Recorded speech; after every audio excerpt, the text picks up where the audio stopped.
Kenny Haas, oh Kenny Haas. I can't believe it. They must think I'm the most stupidest person there is. But Kenny, it's Thanksgiving. Is that right?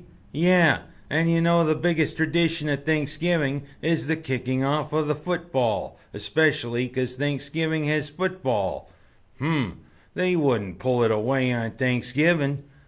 Or would they?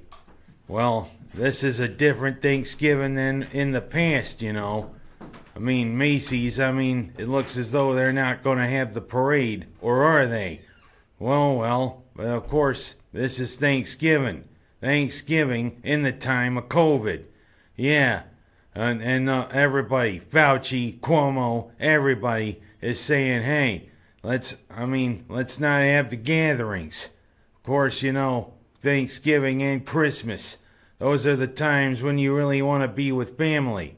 And of course, Cuomo, being the condescending person he is, I love you so much that I'm not gonna be there on Thanksgiving. Or, hey, don't be a turkey. Nice choice of words there, you dingbat. Oh, I'd love to see what he and his brother does. Oh, both him and his brother walk around, no masks on. Of course, now we got these yellow, these orange, and these red zones. And you know what? We're closing businesses again. Of course, the one thing is, cases are starting to rise again, which is sad. But now we gotta have yellow zones, orange zones, red zones, which pretty much mean total lockdown. And that's what I fear, total lockdown again. You know, businesses have had to close for quite a while and had to go to just takeout, especially for restaurants and that. How can businesses survive being shut down again?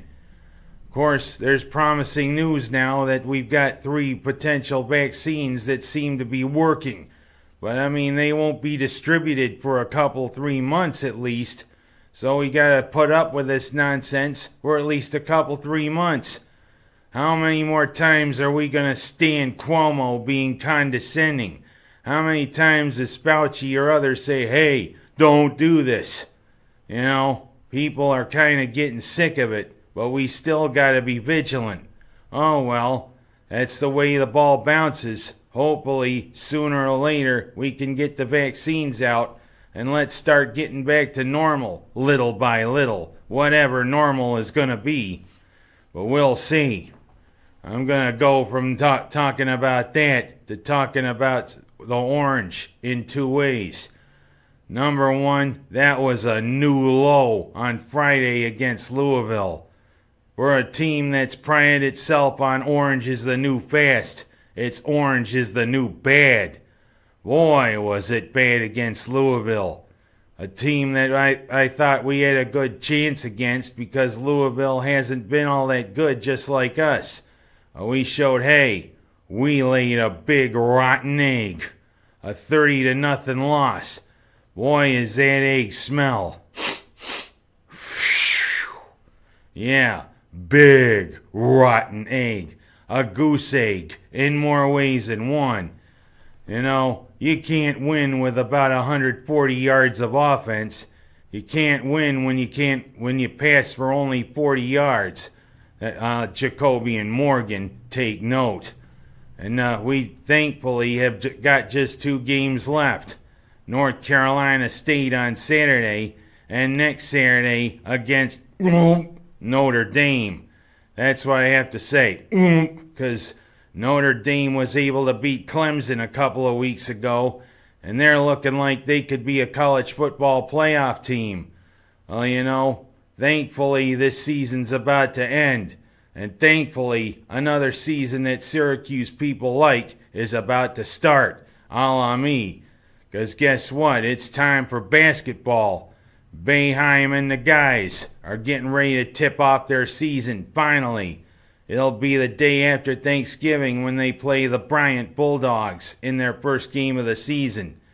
And we got a couple of good ones that have come in. Kadari Richmond and Alan Griffin, among others.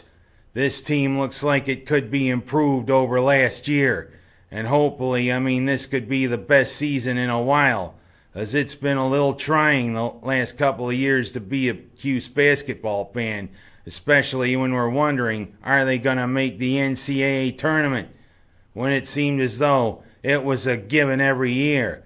Now we just struggle. Oh well. But hey, good luck to Boeheim, who seemed to have come through his COVID ordeal pretty good.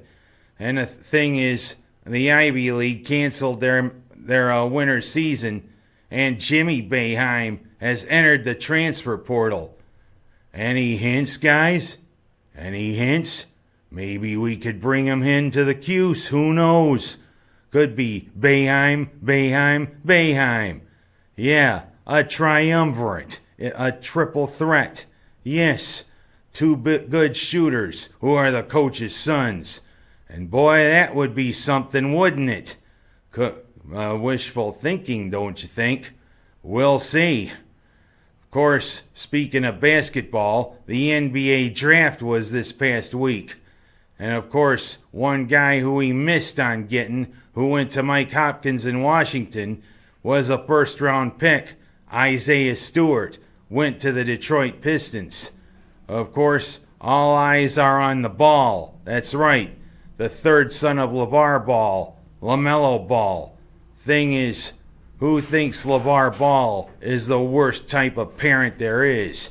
He's a lot like Marinovich, the one who kind of conditioned his sons to act like robo-quarterback or robo-players. LaVar Ball meddles too much in his kids' ways. Yeah, and he kind of flaunted things by throwing this big party when LaMelo got drafted. Of course, one of them had a $50 million contract with Nike, but he said, no, I want my shoe company to sponsor him. Who thinks that LaVar, you condition your sons to play basketball, to be NBA players. Yeah, but hands off, laissez-faire. You're the worst type of parent. You keep meddling in your kids' things even though they're pretty much young adults. You know what? Hands off, LaVar Ball. Of course, we got the... I kind of lost my train of thought there a bit. Yeah, the Bills didn't play this past week. But who saw that, all the other AFC East teams that lost? Yeah, Tua Tagovailoa pretty much has had the team kind of carry him a little bit, even though he's doing pretty good playing quarterback. Thing is, he got benched right near the end of the game, but he's still considered the starter. Of course, woe is the Jets, 0-10, and they keep on losing. How long before Adam Gase gets fired? And of course, New England, who's nothing like they were before. Brady again played pretty good, but again he lost for Tampa Bay, 7-4.